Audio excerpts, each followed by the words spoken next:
They didn't steal your dreams. You handed them over, slowly, quietly, one paycheck at a time. I didn't realize it when it was happening. That's the dangerous part. It never feels like you're losing anything. It feels like you're becoming responsible, mature, successful, useful. But I'm 93 now, and when I look back, I don't see success the way I once imagined it. I see a long line of days where I traded something priceless for something that only felt important in the moment. You think your salary is your reward, don't you? That number at the end of the month, the one you wait for, plan around, depend on. But what if I told you it wasn't a reward at all? What if I told you it was a bribe, a quiet agreement between you and a system that knows exactly how to keep you comfortable enough to never question what you've given up? I remember the day it started for me. Not in some dramatic way. No, it was small, ordinary, almost forgettable.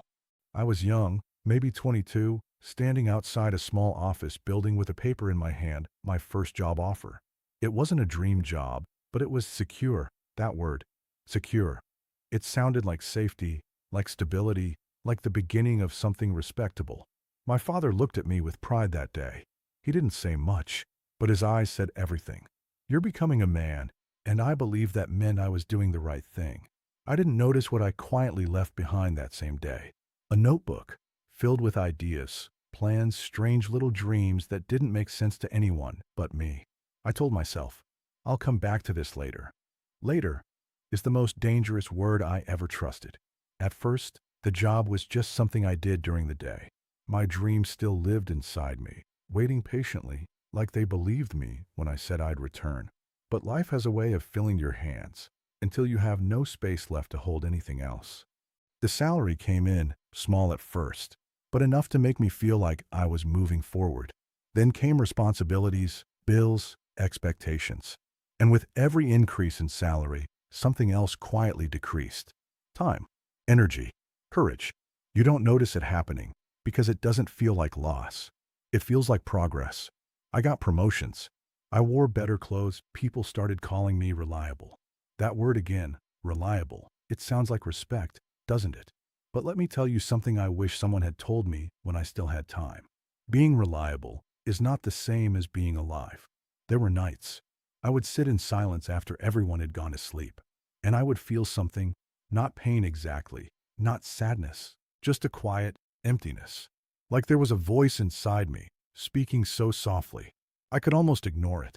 It would ask me, is this really what you wanted? And I would answer it the way most people do. I'll figure it out later. Later became next year. Next year became the next decade. And then one day, I realized something that hit me harder than anything in my life. I had built a life that required me to keep working just to maintain it. Think about that for a moment. The house, the car, the lifestyle, all of it depended on me staying exactly where I was, doing exactly what I was doing. There was no room left for risk, no space left for dreams. That's when I understood the trap. The salary wasn't just money. It was permission to stay comfortable. It was the thing that made it too scary to leave. You see, when you have nothing, you're actually free. But when you have just enough, you become afraid to lose it. And fear is the strongest chain I have ever known. I remember a younger colleague once, full of energy, full of ideas. He used to talk about starting something of his own. His eyes had that spark, the one I used to have. I saw myself in him, and I wanted to tell him the truth, but I didn't. Years later, I saw him again. Same office, same desk, same tired eyes I used to see in the mirror. He smiled at me, but it wasn't the same smile. And in that moment, I realized something that still haunts me. The system doesn't crush your dreams all at once. It slowly replaces them with comfort, with routine, with survival. Until one day, you don't even remember what you once wanted. Tell me, when was the last time you thought about your dream, not as a fantasy, but as something real, something urgent? Most people don't stop dreaming because they fail. They stop because they get used to not trying. That's the real danger. You wake up, you go to work, you come home, you repeat. And somewhere in between, your life slips by quietly, politely, without ever asking your permission. I'm not saying money is evil, no. Money feeds you, protects you, supports the people you love. But when money becomes the reason you forget who you are, that's when the cost becomes too high. I spent years thinking I was providing security, stability, a future for my family. And maybe I did in some ways. But what I didn't provide was the version of myself that was truly alive. The man who had dreams, curiosity, fire. That man slowly disappeared. Not because anyone forced him to, but because he kept choosing comfort over possibility. And now, at 93, I sit here with memories that feel heavier than they should. Not because of what I did, but because of what I didn't do. There are no regrets louder than the chances you never took. You can survive a mistake. You can recover from failure. But the life you never lived, that stays with you in a way nothing else does. I'm not telling you to quit your job tomorrow. I'm not telling you to throw everything away.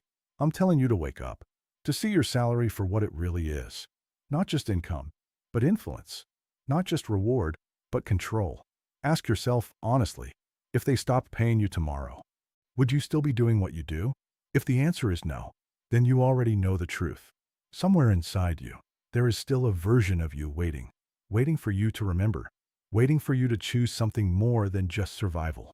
Don't silence that voice the way I did, because one day, you'll run out of later. And when that day comes, you won't be thinking about your salary. You won't be thinking about promotions or titles or approval. You'll be thinking about the life you almost lived, the risks you almost took, the person you almost became. And trust me, that word, almost, it will break you in a way nothing else can. So before it's too late, before comfort becomes your cage, before your dreams fade into something you barely remember, ask yourself one question. Not what is safe, not what is expected, but what is true. Because in the end, the system doesn't need to trap you. It just needs you to agree to stay.